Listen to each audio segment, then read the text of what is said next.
Amados hermanos, buenos días. Es un buen día, hermanos. Es el día que el Señor ha preparado para nosotros. Y quise compartir con ustedes en esta mañana una serie de principios que tienen que ver con el desarrollo de actitudes correctas, actitudes cristianas, actitudes que revelen la clase de gente que somos. Y quiero para esto que abran sus Biblias en el libro de Nehemías. El libro de Nehemías. Allí vamos a encontrar una serie de principios que debemos conocer, debemos aprender, de manera que podamos caminar en ellos. Una de las cosas, y si se ponen de pie un momentito, por favor, se los voy a agradecer. Solamente unos minutos para... Yo sé que van a estar mucho más tiempo sentados, así que solamente unos minutos. Y leamos el libro de Nehemías, un momento. Recuerden, amados hermanos, y si pueden repetir conmigo estas palabras, actitud cristiana se desarrolla.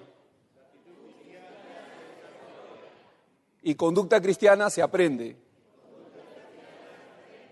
Una vez más, actitud cristiana se desarrolla y conducta cristiana se aprende. Vamos a leer la escritura. Dice, palabras de Nehemías, hijo de Acalías. Aconteció en el mes de Quisleo, en el año 20, estando yo en Susa, capital del reino, que vino Bananí, uno de mis hermanos, con algunos varones de Judá, y les pregunté por los judíos que habían escapado, que habían quedado de la cautividad y por Jerusalén. Y me dijeron, el remanente, los que quedaron de la cautividad, allí en la provincia, están en gran mal y afrenta, y el muro de Jerusalén derribado y sus puertas quemadas a fuego. Cuando oí estas palabras, me senté y lloré. E hice duelo por algunos días, y ayuné y oré delante del Dios de los cielos. Y dije, te ruego, oh Jehová, Dios de los cielos, fuerte, grande y temible, que guarda el pacto y la misericordia a los que le aman y guardan sus mandamientos. Esté ahora atento tu oído y abierto tus ojos para oír la oración de tu siervo, que hago ahora delante de ti día y noche, por los hijos de Israel tus siervos, y confieso los pecados de los hijos de Israel que hemos cometido contra ti. Sí, yo y la casa de mi padre hemos pecado. En extremo nos hemos corrompido contra ti, y no hemos guardado los mandamientos, estatutos y preceptos que diste a Moisés tu siervo. Acuérdate ahora de la palabra que diste a Moisés tu siervo, diciendo, si vosotros pecareis, yo os dispersaré por los pueblos. Pero si os volviereis a mí y guardareis mis mandamientos, y los pusiereis por obra, aunque vuestra dispersión fuere hasta el extremo de los cielos, de allí os recogeré. Y os traeré al lugar que escogí para hacer habitar allí mi nombre. Ellos, pues, son tus siervos y tu pueblo, los cuales redimiste con tu gran poder y con tu mano poderosa. Te ruego, oh Jehová, esté ahora atento tu oído a la oración de tu siervo y a la oración de tus siervos, quienes desean reverenciar tu nombre. Concede ahora buen éxito a tu siervo y dale gracia delante de aquel varón, porque yo servía de copero al rey. Vamos a orar. Padre, en el nombre de Jesús, venimos ante ti, Señor, reconociendo tu grandeza. Señor, venimos para aprender de ti, para conocer más exactamente el camino, Dios. Ayúdanos, Señor, para que al compartir tu palabra, esta sea dada, Señor, de manera eficaz y que todos nosotros podamos salir de este lugar edificados, oh Dios, arraigados y cimentados en ti. Gracias en el nombre de Jesús. Amén y amén. Por favor, tomen asiento.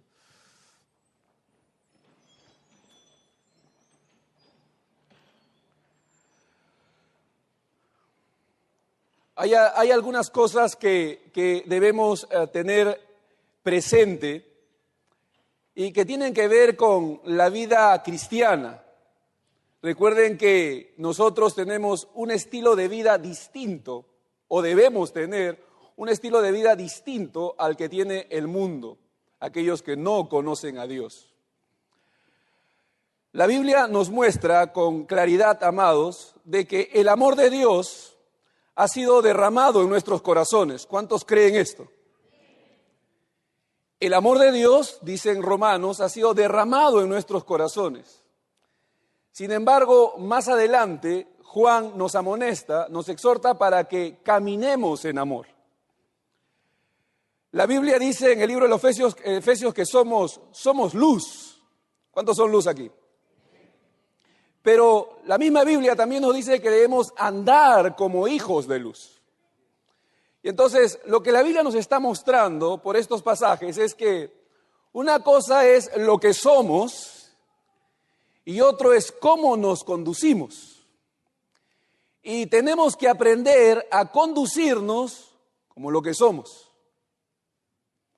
Es decir, debemos aprender a caminar en aquello que somos en el Señor. Tenemos amor, pero debemos andar en amor.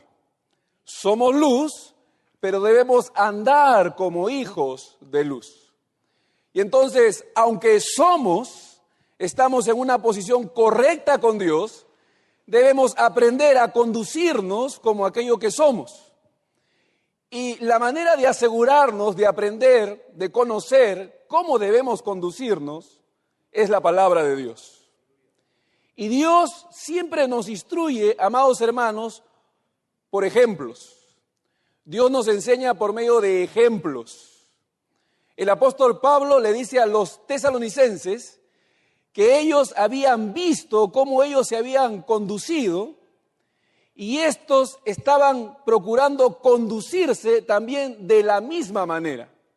Pablo dice, de la manera que aprendisteis de nosotros, así haced. Es decir, uno aprende por medio de ejemplos. Uno ve y aprende. Ustedes saben que cuando un nuevo creyente viene a la iglesia, un nuevo convertido viene a la iglesia, él no sabe cómo adorar, él no sabe cómo alabar. Y ninguno de nosotros se sienta con él y comienza a instruirlo de manera doctrinal para que lo haga como dice la Biblia que debe hacerlo. No. El creyente comienza a asistir a la iglesia y él comienza a mirar. Y según como las personas lo estén haciendo, él asume que esa es la manera correcta de hacerlo. Entonces él aprende. Él ve que la gente levanta la mano y él también levanta la mano. Él ve que algunos cierran los ojos y él también cierra los ojos. Él piensa y asume que así debe ser. Entonces él aprende por medio de ejemplos, por medio de modelos. ¿Es así o no es así? Así aprendimos al principio. Y luego se nos adoctrina, se nos entrena, se nos enseña y entonces comenzamos a encuadrar aquello que estuvimos haciendo por un tiempo. Pero nosotros hemos sido diseñados para aprender por medio de ejemplos, por medio de modelos. ¿Me están siguiendo? Y acá hay un modelo perfecto de alguna serie de actitudes que debemos aprender a desarrollar como cristianos. Nehemías se convierte en este momento en un modelo para nosotros, porque la forma como él actúa, debido al conocimiento que tiene, porque él tiene un conocimiento y este conocimiento lo lleva a actuar como va a actuar, según lo que vamos a ir compartiendo paso a paso. Pero él tiene un conocimiento correcto, él tiene una actitud correcta. Y creo que estas actitudes pueden servirnos de modelos a nosotros para aprenderlas y desarrollarlas en nosotros. ¿Están de acuerdo conmigo? Vamos a ver aquí en la Escritura algunas actitudes que realmente significan un modelo para nosotros. Recuerden que actitudes, conductas que debemos asumir. Debemos aprender a conducirnos como lo que somos, hijos de Dios. Dice aquí en los primeros versículos, aconteció en el mes de Quisleo, en el año 20, estando yo en Susa, capital del reino, que vino Ananí, uno de mis hermanos, con algunos varones de Judá, y les pregunté por los judíos que habían escapado, que habían quedado de la cautividad y por Jerusalén. Y me dijeron, el remanente, los que quedaron de la cautividad allí en la provincia, están en gran mal y afrenta, y el muro de Jerusalén derribado y sus puertas quemadas a fuego. Fíjense, Nehemías, amados hermanos, había afortunadamente, diciéndolo de manera bíblica, providencialmente, terminado sirviendo en el reino, al rey Artajerjes, como copero, una posición realmente bastante privilegiada. Muchos de sus contemporáneos no habían corrido la misma suerte, habían realmente terminado como esclavos en otras posiciones, en otras situaciones, y algunos se habían quedado realmente sufriendo una gran destrucción allá en Jerusalén. Pero él estaba en una buena posición. Él había terminado en un lugar bastante privilegiado. Pero aunque él estaba en una posición bastante buena, digamos que en prosperidad, ¿no? Aunque estaba en esa situación, sin embargo, él manifiesta una actitud que creo todos nosotros deberíamos aprender y desarrollar. Él se interesa por sus hermanos que están en Jerusalén y pregunta por ellos. Él comienza y quiere indagar, él quiere saber cuál es la situación de sus hermanos, en qué condición se encuentran aquellos que no corrieron la misma fortuna que él. Él quiere saber cómo están y pregunta, dice que cuando llega Ananí con otros judíos a verlo, él pregunta y dice, ¿cómo habían quedado los que estaban allá en Jerusalén? Y dice la Escritura que le refirieron, le dijeron la condición en que estaban los hermanos allá. Le dijeron que estos se encontraban en gran mal y afrenta. Es decir, le comunicaron la condición en que sus hermanos estaban. Y esto muestra una situación bastante interesante, amados hermanos. Nehemías tenía un sincero interés por sus hermanos. Es decir, Nehemías realmente estaba interesado en la condición en que sus hermanos se encontraban. Él no estaba en una actitud egoísta, personalista, pensando en él mismo. Él estaba actuando en algo que nosotros debemos actuar, en amor. Porque recuerden, amados hermanos, que lo contrario al amor no es el odio, es el egoísmo. Lo contrario al amor es el egoísmo, es estar centrados en nosotros mismos, es estar enfocados en nosotros mismos. Pero el amor se enfoca en los demás. El amor tiene sincero interés en otros. ¿Me están siguiendo? Así que Nehemías tuvo sincero interés en sus hermanos y quiso saber de ellos. Nosotros como cristianos debemos desarrollar un sincero interés los unos por los otros. Al punto que cuando preguntamos a un hermano, ¿cómo estás?, realmente nos interesa saber cómo está. No es solamente un saludo casual o protocolar. Estamos interesados, nos interesamos los unos por los otros. Queremos saber cómo se encuentran. No simplemente por curiosidad, no para querer sencillamente indagar y querer saber, pero porque nos interesa. Porque queremos ver de qué manera podemos servirle, podemos bendecirle. ¿Por qué podemos orar específicamente por él? ¿Me están entendiendo? O sea, debemos desarrollar, y fíjense que digo desarrollar, no estoy diciendo de que esto sucede de manera automática, porque debemos aprender a despojarnos del viejo hombre, de todo egoísmo, y revestirnos del nuevo, vestirnos de amor. Amén. Pero debemos desarrollar un sincero interés. Debemos procurar interesarnos. Hermanos, nosotros hemos sido llamados a vivir en comunidad, como la familia de Dios.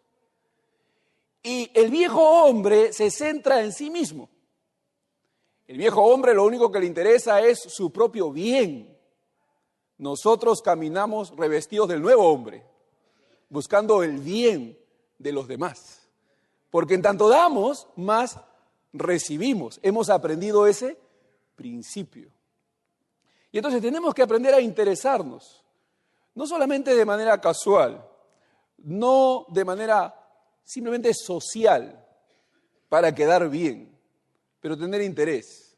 Averiguar realmente cuál es la condición de mi hermano, en qué situación se encuentra, cómo puedo yo ayudarlo, de qué manera puedo servirle. Sincero interés. ¿Recuerdan al apóstol Pablo diciéndole a los efesios que a ninguno había hallado que tan sinceramente se interese por ellos, sino que todos buscan lo suyo propio y no lo que es de Cristo? ¿Recuerdan, hermanos? ¿No? Fíjense, el apóstol Pablo había hallado a personas que en lo único que se interesaban era en ellos mismos. Pero Timoteo y otros más tenían sincero interés. Sincero interés. Es algo que tenemos que aprender a desarrollar. Que realmente nos interese. Dile a tu hermano que está a la par, realmente me interesas, hermano. Tengo sincero interés en ti. O por lo menos voy a comenzar a tener sincero interés en ti. ¿No? Voy a realmente interesarme en ti. Porque quiero ayudarte, quiero bendecirte, quiero servirte. Yo soy un hijo de Dios, quiero andar en amor. Amén. Yo no solamente tengo el amor de Dios morando en mí, pero yo quiero desatar ese amor en mí. Yo quiero fluir, yo quiero bendecirte. He sido llamado a servirte, a ministrarnos los unos a los otros. Pero sincero interés es importante. Que no estemos enfocados en ver qué podemos sacar de lo demás. Miren, hermanos, les cuento. Estaba conversando con un pastor amigo mío y él me dice, ¿sabes? Dios me ha privilegiado, me ha dado un privilegio de estar relacionado con muchas personas y tener varios contactos. Y algunos de las personas saben de esto, algunos predicadores saben de esto, y viene gente de afuera y lo único que quiere muchas veces es usarme para ver de qué manera puedo yo facilitarle los contactos para que pueda llevar adelante su conferencia, su seminario, su evento. Y yo no me había dado cuenta de esto hasta que hace poco llegó un hombre del extranjero con dinero y vino a mí y me preguntó cómo estaba yo, cómo estaba mi esposa, de qué manera podía él servirme y cómo podía bendecirme. Y me di cuenta que este hombre no estaba buscando de qué manera yo podía serle útil a él, sino de qué manera él podía hacerme útil a mí. Y me di cuenta de la diferencia. Y aprendí algo. Es muy importante que aprendamos a no sacar provecho de los demás, sino que los demás saquen provecho de nosotros. Pero premeditadamente, porque nosotros así lo hemos planeado, porque queremos que la gente se beneficie y sea bendecida. Recuerden lo que dice el apóstol Pedro en el capítulo 4 de Primera de Pedro. En el versículo 10 él dice que cada uno, conforme al don que ha recibido, ministrelo a los otros. O sea, póngalo al servicio de los demás, como buenos administradores de la multiforme gracia de Dios. Es decir, debemos aprender a poner nuestros dones, nuestros talentos, habilidades al servicio de los demás. Eso hará de nosotros buenos administradores de la multiforme gracia de Dios. Pero para que esto suceda, para que esto realmente resulte, no debemos enfocarnos en nosotros mismos, sino en los demás. Amén. Hemos sido llamados a bendecir, a servir. Y si caminamos bajo el principio de que si damos, recibimos, vamos a ser realmente bendecidos. Amén. Aquí nos dice que este hombre, Nehemías, quien tenía una posición realmente privilegiada, se interesó, pero su interés fue sincero. Él quiso realmente saber cómo se encontraban sus hermanos. Y saben, hermanos, hay mucha gente sufriendo entre nosotros. Hay mucha gente padeciendo. Hay mucha gente que no sabe cómo resolver sus propios problemas. Nos necesitan. Pero si no nos interesamos sinceramente en ellos, no van a compartir con nosotros sus necesidades. no van a confiar en nosotros, no van a abrir sus corazones y van a tener apariencia de fe, una fe fingida y no real. Y tenemos que ayudarlos, tenemos que bendecirlos. La gente sabe cuando realmente estamos interesados en ellos, hermanos. La gente se da cuenta si hay verdadero interés. Y cuando hay verdadero interés, la gente confía, la gente se abre, la gente realmente se entrega y nos da su corazón. Amén. Pero debemos desarrollar ese sincero interés. Debemos dejar de enfocarnos en nosotros, en nuestras bendiciones, en lo que podemos y debemos recibir, pero más bien tratar de ver qué está necesitando nuestro prójimo, nuestro hermano, y ver de qué manera podemos ayudarle. Actitud cristiana. Amén. Actitud del pueblo de Dios. Es una actitud correspondiente. Muy importante. Primera cosa, tener y desarrollar un sincero interés. Amén. Dice, le dijeron, el remanente, los que quedaron de la cautividad allí en la provincia, están en gran mal y afrenta. Y el muro de Jerusalén derribado y sus puertas quemadas a fuego. Cuando oí estas palabras, segundo principio, cuando oí estas palabras, me senté y lloré e hice duelo por algunos días y ayuné y oré delante del Dios de los cielos. Fíjense, hermanos, Nehemías no solamente tuvo sincero interés, sino que además se identificó con el dolor y el sufrimiento de ellos. ¿Oyeron eso?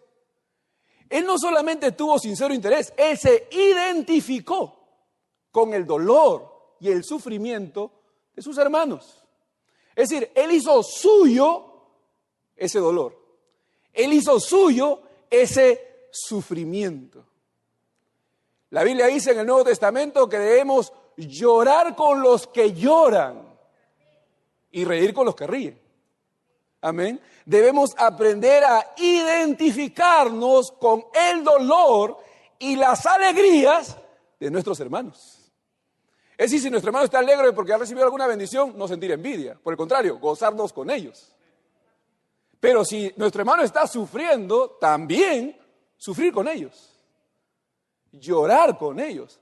Identificarnos con su dolor y su sufrimiento. No ser indiferentes al dolor de nuestros hermanos. Somos comunidad, amén. Vivimos como familia. Debemos identificarnos. Permítanme darles un ejemplo de identificación con dolor y sufrimiento. Hace algunos años, pastor nos contó esto. Un pastor estaba acá en Lima viendo el noticiero y de repente allá en Ica estaba viendo una especie de huaico, que se venía el huaico y el barro y estaba arrasando con parte de la ciudad y la gente estaban enfocando, habían cámaras ahí enfocando, que la gente estaba corriendo con sus cosas, sus niños corriendo, y él está viendo la noticia en la sala de su casa. Y cuando está viendo esta noticia, él está diciendo, este pastor nos está contando, él está diciendo, Señor, ten misericordia de esas personas. Pobrecitas, Dios, ayúdalas. Después de haber estado orando de esta manera, dice que de repente la cámara enfoca a alguien que le parece familiar. Era su hermana y su sobrino, que se encontraban en Ica y que también estaban corriendo. Y cuando él los vio, dice que él se tiró en el piso y comenzó a clamar, Dios, ten misericordia de ellos, ayúdalos. Él se dio cuenta de algo. La primera oración que hizo fue formal, fue religiosa, fue algo así como, bueno, hay que orar. Pero la segunda estaba verdaderamente identificado con lo que ellos estaban sufriendo. ¿Por qué? Porque ¿a quiénes vio? A su hermana, a su sobrino, a su familia. Y cuando se trató de su familia, entonces lo tocó a él. Hubo verdadera identificación. Hasta que no nos aprendamos a ver como hermanos, como la familia que somos, no vamos a realmente identificarnos con el padecimiento del otro. El término hermano será meramente algo religioso, formal. Nuestras oraciones serán bastante superficiales, pero no es hasta que realmente nos damos cuenta que somos hermanos, porque somos hermanos, ¿sí o no? Somos la familia de Dios. Es decir, debemos identificarnos los unos con los otros, con nuestros dolores, nuestras alegrías. Hace un tiempo atrás un hermano, amigo mío, me dice, hermano, quiero llevarte a mi casa y quiero que veas un ratito, quiero que vayas conmigo a mi garaje. Y me llevó a su casa, a su garaje, y me enseña en su garaje un carro que se había comprado. Y él me dice, quiero mira, este carro que me acabo de comprar, me dice él. Y yo levanté mi mano y dije, ¡gloria a Dios! ¡Amén!, le digo yo. Y después de haber dicho eso, me dice, te he traído para que ores por este carro, por esta máquina. Y yo me puse a orar, dije, Señor, gracias por haber bendecido a tu siervo, Señor, por haberle dado esta herramienta, y te pido que lo guardes, que lo libres de todo mal, que lo ayudes, etcétera. Comencé a bendecir. Y después de haber orado, él me dice, ¿sabes, Otoniel? Quebrantado él, con lágrimas en los ojos, me dice, ¿sabes, Otoniel? Te quise invitar para que orases por esto y compartir contigo esta alegría, porque yo sabía que tú te ibas a alegrar. Pero eso me dejó pensando, porque yo sabía que tú te ibas a alegrar. Y le digo, ¿pero quién no se va a alegrar? No, me dijo, no todos se alegran. Y eso es verdad. ¿Por qué? Porque no hay identificación. Y cuando no nos identificamos, no nos alegramos. Pero cuando nos identificamos unos con los otros, nos alegramos. Cuando un hermano recibe honra, nos sentimos honrados con él. Y cuando sufre, nos sentimos que sufrimos con él. Nos identificamos. Tenemos que desarrollar eso entre nosotros. Identidad los unos con los otros. Identificarnos con el dolor y las alegrías de los demás. Dice que Nehemías, amados hermanos, se sentó, ayunó, lloró, oró a Dios. Porque él hizo suyo lo que estos hermanos estaban padeciendo. Eran sus hermanos, su familia. Nosotros somos la familia de Dios, hermanos. Tenemos que aprender a gozarnos cuando un hermano se goza. Pero también debemos aprender a llorar con ellos si están sufriendo. Identificación. Amén. Dice que ninguno decía ser propio lo que tenía, sino que tenían todas las cosas en común. Se amaban, expresaban ese amor. Tercer principio, dice, y dije, luego que él supo esto y se conmovió y se identificó, y dije, te ruego, oh Jehová, Dios de los cielos, fuerte, grande y temible, que guarda el pacto y la misericordia a los que le aman y guardan sus mandamientos.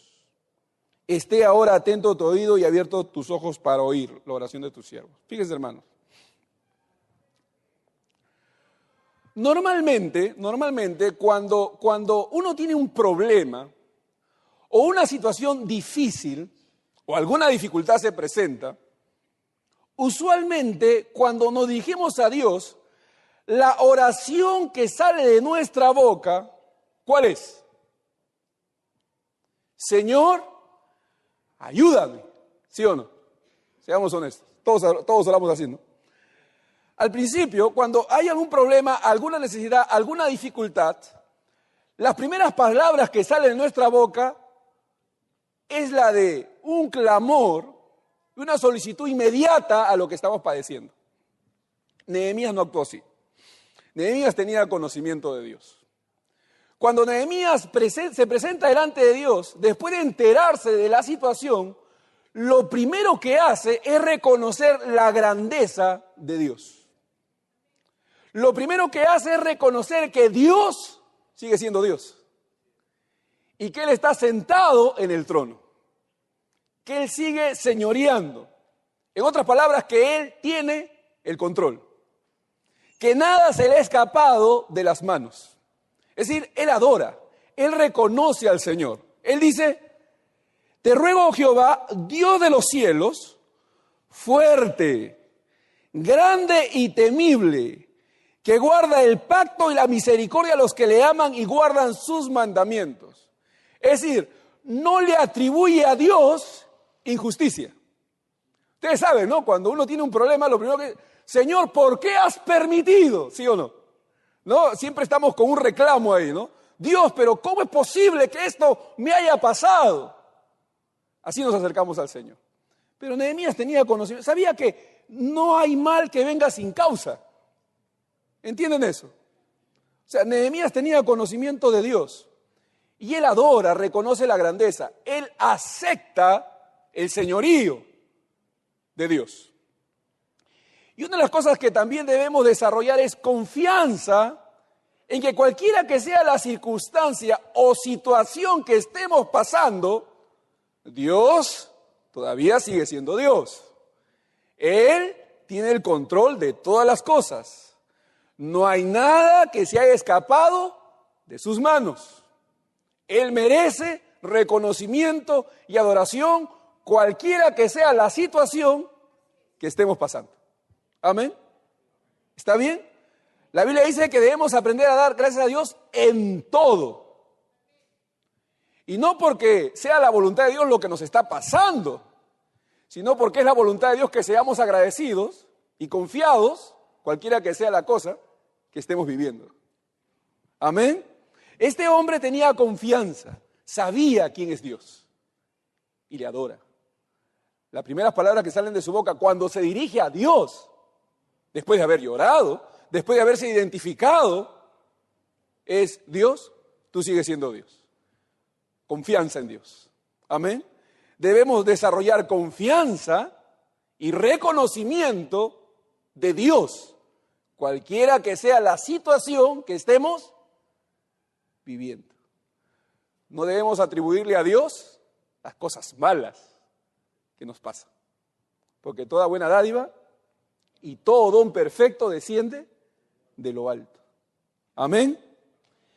Y entonces, luego que hace esto, él dice: esté ahora atento tu oído y abierto tus ojos para oír la oración de tu siervo, que hago ahora delante de ti día y noche, por los hijos de Israel tus siervos, y confieso los pecados de los hijos de Israel que hemos cometido contra ti. Sí, yo y la casa de mi padre hemos pecado. En extremo nos hemos corrompido contra ti y no hemos guardado los mandamientos, estatutos y preceptos que diste a Moisés, tu siervo. Fíjense, él no solamente tuvo sincero interés, él no solamente se identificó con el dolor y el sufrimiento de sus hermanos, él no solamente reconoció la grandeza, soberanía de Dios, sino que además se identificó con el pecado y el fracaso de sus hermanos. Él se identificó con el pecado y el fracaso de sus hermanos. ¿Qué significa esto? Que cuando él se presentó delante de Dios, reconociendo que el pueblo se había corrompido y que lo que estaba pasando era consecuencia del pecado que habían cometido, él no se excluyó de esta falta. Él se identificó con el pecado de ellos. Escuchen, hermanos, permítanme ilustrarlo de esta manera para clarificar este concepto. Fíjense, hermanos, imagínense a un par de jóvenes. Vamos a tomar al Ministerio de Alabanza como ejemplo negativo de esto. Pero permítanme darles este ejemplo. Digamos que un par de jóvenes del Ministerio de Alabanza han caído en pecado. ¿Sí? Digamos que una pareja ahí, enamorados, de repente han fornicado, han caído en falta, en pecado. Y entonces fueron sorprendidos en esta falta. Y se presentan delante de la junta, ahí están los diáconos o los líderes y está el pastor, y de repente hay un pastor asociado al lado, y ellos comienzan a contar y a decir: bueno, hemos pecado, esto ha pasado y estamos... Y uno de ellos se levanta, mientras está escuchando todo esto, se levanta y dice: Yo sabía que así iban a terminar. Ya me parecía que algo raro estaba pasando. Los vamos a poner en disciplina para que aprendan. Y vamos a anunciar todo esto públicamente para que sean avergonzados y los demás aprendan y nunca más esto suceda dentro de nuestra congregación. Pero el pastor está ahí también escuchando, ahí está un líder principal, pero este pastor está escuchando y el pastor está derramando sus lágrimas. Está llorando. Está apesadumbrado con la noticia. Y él los mira con ojos compasivos y les dice, los amamos. Ustedes no saben cuánto dolor nos causa lo que nos están diciendo. Tenemos que disciplinarlos. Nos duele hacerlo, pero debemos hacerlo. Queremos bendecirlos, ayudarlos para que pronto sean restaurados y vuelvan a servir al Señor como lo estuvieron haciendo anteriormente. Yo les pregunto, ¿quién de las dos personas realmente está identificado con el pecado de estos jóvenes? ¿Por qué? Porque él está condolido. Porque él se está identificando con el fracaso de estos jóvenes. Está mirando su fracaso como su propio fracaso. Está sufriendo con ellos por lo que ha pasado. El otro está siendo indiferente. Lo único que le interesa es la apariencia, quedar bien, la imagen. El otro está interesado verdaderamente en ellos y quiere su pronta restauración. Está identificado con el fracaso, con el pecado de ellos. Nosotros tenemos que aprender a hacerlo. La Biblia dice, amados hermanos, que si alguno fuere sorprendido en alguna falta, dice, vosotros que sois espirituales, restaurarle con espíritu de mansedumbre. No sea que tú también seas identificación. No sea que tú también seas tentado. O sea, te identificas con la debilidad, la flaqueza, el error, el fracaso de aquel que ha sido sorprendido de alguna falta. ¿Me estás entendiendo? Por supuesto que se requiere espiritualidad, ¿no? Ser espiritual, ¿no? O sea, maduro, ¿no? Asumir como cristiano los fracasos de nuestros hermanos. No para avergonzarlos, no tomar la disciplina como una revancha, como un castigo, sino como un medio restaurador. ¿Me están entendiendo? Nosotros no trabajamos para el diablo, trabajamos para Dios. ¿Recuerdan a Jacobo y a Juan, ¿no? Viniendo de Samaria y reportando al Señor, Señor, no quieren recibirte. ¿Por qué no mandamos que descienda fuego del cielo para que los consuma? ¿Recuerdan al Señor deteniéndolos diciendo, un momentito, esperen? No usen el poder mal. ¿Ustedes no saben de qué espíritu son? Porque tenemos que saber de qué espíritu somos. Y nuestro espíritu debe ser restaurador. Pero para tener una actitud restauradora, nosotros tenemos que vernos como débiles, como gente frágil, como gente que por la gracia de Dios se mantiene en pie. Amén. Entonces tenemos que ser misericordiosos. Pero para ser misericordiosos con los demás, hay que identificarnos con ellos. Amén. Yo recuerdo hace algunos años atrás, un hombre de Dios cayó en pecado y muchos dijeron, así tenía que acabar, porque era un orgulloso ese. Y ninguna caída, ¿no? Viene sin orgullo primero o algo así, ¿no? La Biblia dice eso, ¿no? Que antes de la caída está la altivez. Pero otra gente, cuando se enteró, lo único que hizo fue llorar, quebrarse. Eso es identificarse, hermanos, con el dolor, el fracaso, los errores de los demás. Él dijo, sí, yo y la casa de mi padre hemos pecado, en extremo nos hemos corrompido. Amén. Identificación con los fracasos y errores de otros. Dice Nehemías, acuérdate ahora de la palabra que diste a Moisés tu siervo, diciendo, si vosotros pecareis, yo dispersaré por los pueblos. Pero si os volviereis a mí y guardareis mis mandamientos y los pusiereis por obra, aunque vuestra dispersión fuere hasta el extremo de los cielos, de allí os recogeré y os traeré al lugar que escogí para hacer habitar ahí mi nombre. Ellos pues son tus siervos y tu pueblo, los cuales redimiste con tu gran poder y con tu mano poderosa. Otra cosa que Nehemías hizo y que nosotros deberíamos aprender a hacer. Cuando Nehemías se acerca a Dios y presenta la situación, lo que hace, amados hermanos, es presentarse delante de Dios con su palabra, con la palabra de Dios. Es decir, le dice al Señor, Señor, lo que nos está pasando está escrito. Tú nos habías dicho que si pecáremos, tú nos dispersarías hasta el extremo de la tierra. Lo que está sucediendo no es sino el cumplimiento de tu palabra en nuestras vidas. Pero tu palabra también dice que si nosotros nos volvemos a ti, no importa cuán dispersos hayamos sido, tú nos traerías al lugar que tú estableciste para nosotros. Nehemías, hermanos, no va delante de Dios tratando de agarrarlo al sentimiento. Ustedes saben, ¿no? Hay gente que se acerca a Dios así, ¿no? Tratando de mover a Dios sus fibras sentimentales. Pero Dios no es sentimental. ¿Cuántos ya se dieron cuenta de eso? Que Dios no es sentimental.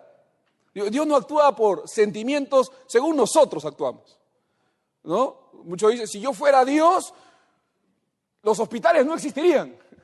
Sí, pero tú no eres Dios. Y Dios no se mueve como tú. Dios actúa por propósito, por plan, por diseño. Entonces, a veces nos acercamos a Dios así, ¿no? Señor, pero soy tu siervo, tú no puedes permitir que yo sufra como estoy sufriendo. Ustedes saben, ¿no? Pero si se tratara de eso, hermanos, Dios le hubiese evitado el sufrimiento a María, y no lo evitó. Y a Pedro, y no se lo evitó. Porque Dios se mueve por propósito y plan. Y entonces, este hombre llamado Nehemías se acercó a Dios con las promesas de Dios, con la palabra de Dios. La conocía las promesas, conocía los pactos. Y él sabía que lo que estaba pasando no era sino consecuencia de la falta en el que el pueblo había caído. Pero conocía promesas redentivas, restauradoras. Le dijo, Dios, tu palabra también dice que si nos volvemos a ti, tú nos restaurarás. Y así lo hicieron, se volvieron al Señor. Él se acercó parado en las promesas de Dios. Pero para pararnos en sus promesas debemos conocerlas. Debemos saber lo que dice la palabra de Dios. ¿Qué dice la palabra de Dios con relación a mis hijos? ¿Qué dice la palabra de Dios con relación a mi familia? ¿Qué dice la palabra de Dios con relación a mi economía? ¿Qué dice la palabra de Dios con relación a mi salud?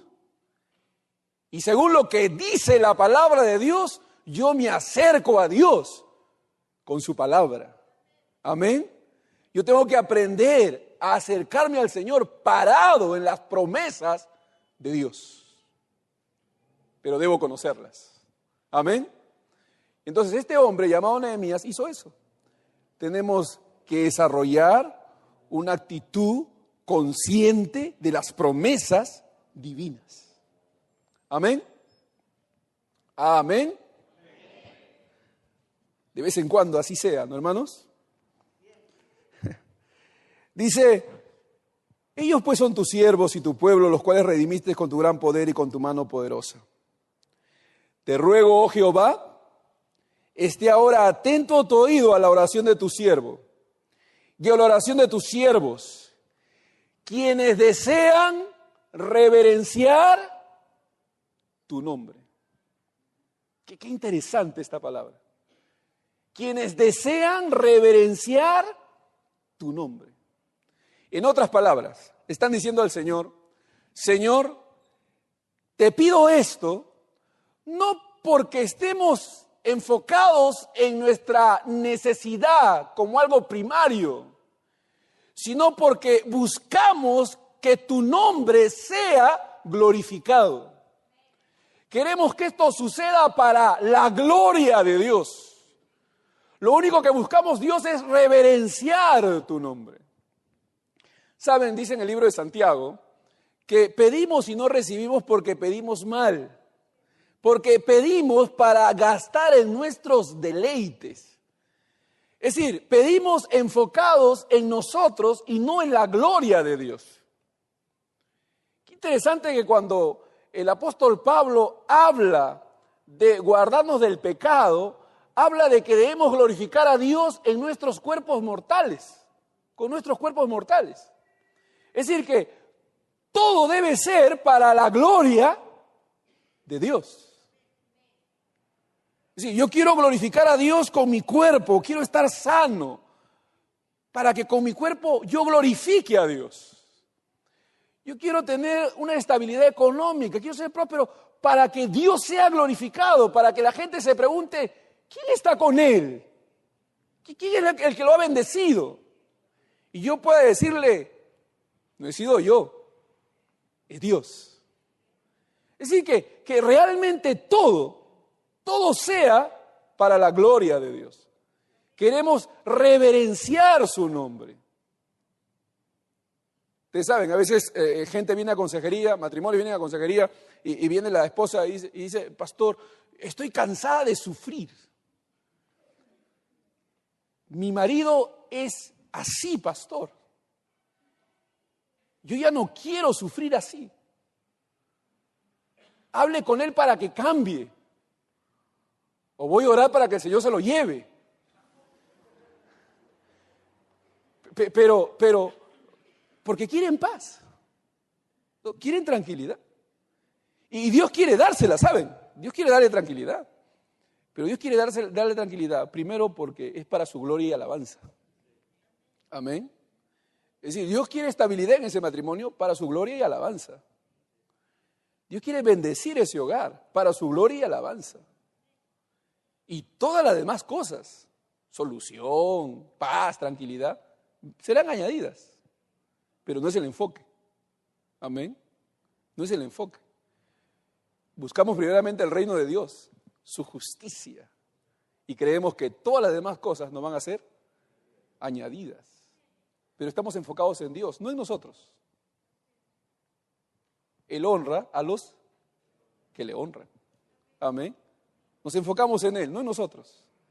Buscamos a Dios y Dios se encarga de nosotros. Amén. Quienes desean reverenciar tu nombre. Y Él termina diciendo, concede ahora buen éxito a tu siervo y dale gracia delante de aquel varón, porque yo servía de copero al rey. Él corona su oración, encomendándose a algo, a la gracia de Dios. Y esto es algo que nunca debemos olvidar, hermanos. Todo es por gracia. Y debemos esforzarnos en la gracia que es en Cristo Jesús. Es decir, cuando Nehemías termina su oración, él se encomienda a la gracia de Dios. Y dice, Señor, yo confío en ti y en tu pura gracia. Y esa debe ser nuestra confianza, hermanos. Que Dios nos ayude. A veces hay personas que cuando se dirigen a Dios le dicen lo siguiente: Señor, yo te he servido, he sido fiel. Mi hijo está enfermo, tienes que sanarlo. Señor, tienes que librarme de esta situación financiera porque yo he sido fiel, dando y haciendo. Y saben, hermanos, Dios nos da por gracia. No hay nada que podamos hacer, hermanos, que compre y nos facilite algo que venga de Dios. Porque somos herederos de Él y coherederos juntamente con Cristo. En Él. Que Dios nos libre de que después de un tiempo de haber servido al Señor, nos presentemos delante de Él con nuestro servicio. Y le digamos, Dios, mira lo que he hecho. Tú tienes que ahora hacer esto, porque yo hice esto. Tenemos que encomendarnos siempre a la gracia de Dios y confiar en su gracia. Y su gracia nos favorece, hermanos.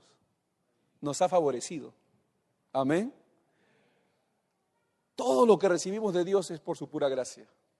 Dones, talentos, habilidades, privilegios, posiciones. Por la gracia de Dios somos lo que somos. Y debemos encomendarnos continuamente a esa gracia. Amén. Y depender. Debemos desarrollar descanso en la gracia que es en Cristo Jesús. ¿Está bien, hermanos? Hemos aprendido algo esta mañana. Se pueden poner de pie un momento para orar. Vamos a orar. Repita conmigo estas palabras, por favor. Señor, yo te doy gracias por tu palabra. Ayúdame a desarrollar actitudes que te glorifiquen y una conducta que muestre lo que soy en Cristo Jesús. Gracias, Señor, por tu amor y tu fidelidad. Gracias, Dios, por tu fortaleza, por la salud que tengo en Cristo Jesús. Gracias, Señor, por todo lo bueno que tengo en ti. En el nombre de Jesús. Amén y amén. Padre, te doy gracias en el nombre de Jesús por este tiempo precioso en tu presencia. Y gracias, Señor, por traer liberación, salud y vida a nuestras vidas. Gracias por la salvación de las almas. Gracias, Señor, en el nombre de Jesús. Amén.